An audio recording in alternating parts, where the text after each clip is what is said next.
A Ponzi scheme made one of NASCAR's top young prospects restart his career from scratch. Well, first, let's backtrack. Chip Ganassi Racing has been in the NASCAR Cup Series since 2001.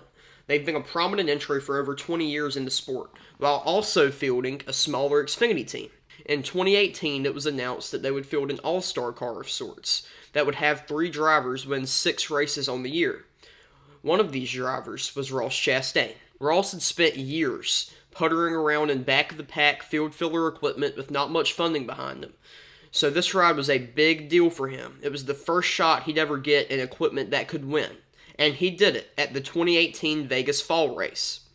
This win caused Chip Ganassi to sign him to a full-time deal the next year to drive the 42 car in the Xfinity Series. Enter DC Solar. DC Solar was supposed to sponsor the entire season in 2019. That was until the owner's home was raided and the company was exposed as a Ponzi scheme.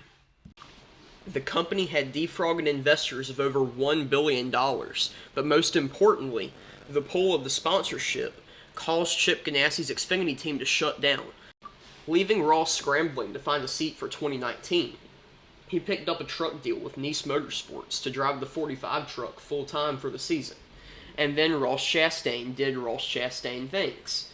He won 3 races and had a shot at the championship at the end of the year.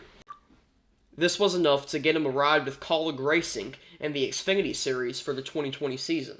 While failing to win a race, he was extremely consistent, which was enough to bat an eye from Chip Ganassi once again to put him this time in a Cup car, the number 42 entry for the 2021 season. Ross struggled to perform that year, but the following year the team was bought by Justin Marks and Pitbull and was transformed into Trackhouse Racing.